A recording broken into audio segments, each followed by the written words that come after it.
Our next guest serves on the House Intelligence Committee, so we're going to ask him about this latest shot at the FBI. But also, Republican Congressman Chris Stewart says that former White House Communications Director Hope Hicks didn't get a fair shake when she testified this week. Congressman, great to have you with us live tonight.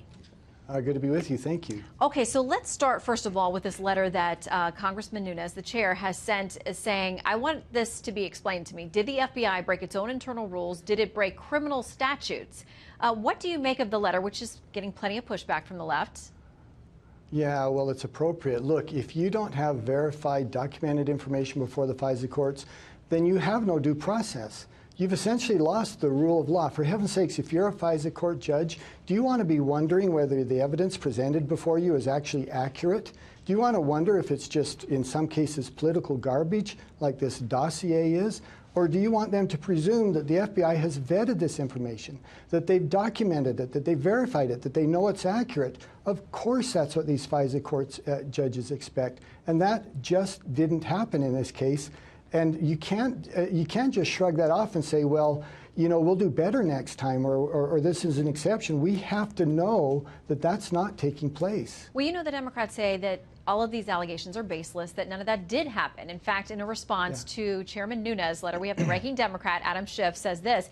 Chairman Nunes continues his effort to attack and malign the honorable men and women of the FBI and Department of Justice. The Republican memo having been discredited, this new attempt to roil the department is little more than another transparent effort to defend President Trump by trying to discredit and distract from the special counsel and congressional investigations. All right, a lot to unpack there, but I want to start with this first part, that he's setting up Chairman Nunes against the men and women of the FBI, which is clearly not the way that Republicans have phrased this so far. Is that a false, almost a straw man, saying that if you're going to criticize the issue here, then you're going after the men and women of the Bureau? Well, of course it is. I mean, there's so much of what he said that's just nonsense. But since you chose that, let's start with this. I mean, is any agency or organization within the federal government above any oversight or above any reproach? Of course not.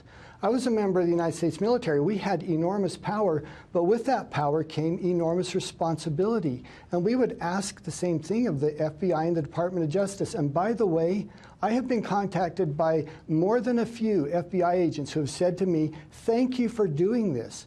They recognize we're not attacking every member of this agency. We're not attacking every FBI agent. We're trying to hold a few people who were their leadership accountable. They want us to do that. How in the world can you say that this, by asking for accountability by their leadership, is a broad sweeping attack on the entire agency? It's absolutely nonsense. All right, I want to make sure I get to a couple of other things. One is also this week, Congressman Schiff saying there is ample evidence of collusion. You also sit on the committee.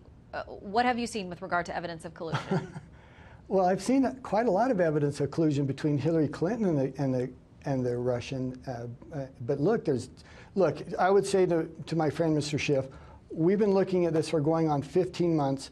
If you have evidence of collusion, will you please share it with us? Because none of the rest of us have seen it. Neither has the American people. If you have evidence of collusion, please tell us what it is. But he's done this again and again, where he's come out and he makes these accusations and then says, well, wait, I can't share it with you. I mean, it's classified. And he's got to remember, you're making serious accusations against, in this case, innocent people. You're accusing them of treason, essentially. And it's had real impacts on their lives. And if you continue to make that accusation, even Dianne Feinstein has said there isn't evidence. If Mr. Schiff says he has evidence, then share it with us. And if you don't have the evidence, then don't continue to make the accusations. Okay, Hope Hicks this week testified behind closed doors. It came out afterwards that she admitted to telling white lies occasionally for the president. But you said that you think she was being walked into a trap during the questioning. What can you tell us? Oh, there's no question that that's true. I mean, we could see this happening as soon as the questioning began along these lines. And by the way, she was there for nearly 9 hours. She was trying to answer these questions. But they asked her very, very broadly, have you in any way, fashion, or form against any matter or any subject ever told anything that would be deceitful or deceptive?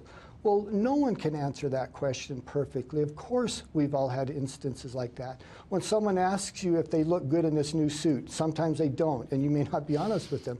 And so we quickly jumped in and said, Ms. Hicks, we want to know regarding this investigation, regarding any accusations of collusion or conspiracy or treason or the hacking of the DNC, regarding any of those things, have you ever been told to not be truthful or to be dishonest? And she said adamantly, very clearly, no, I have not. But in some of my other interactions, for example, the example she used, that maybe Mr. Trump has been busy and someone wanted to see him, and I was instructed to tell him he wasn't available, he wasn't there. That's the normal course of, just human interaction. Sometimes we're not perfectly honest, and yet, as soon as she said that, someone on the committee goes out and talks to the press and says, yep, she was talking and she was told to be deceitful by the president. It just simply wasn't an honest portrayal of that conversation at all. Well, we all, and Americans in general, I think, are ready for this to wrap and have some answers, as former Secretary of State Condoleezza Rice said to Congressman Schiff yesterday. But we know there are still many things to do before this is resolved. So, Congressman, thank you for stopping in with us tonight. We await the findings of the committee. Good to be with you. Thank you. Thanks.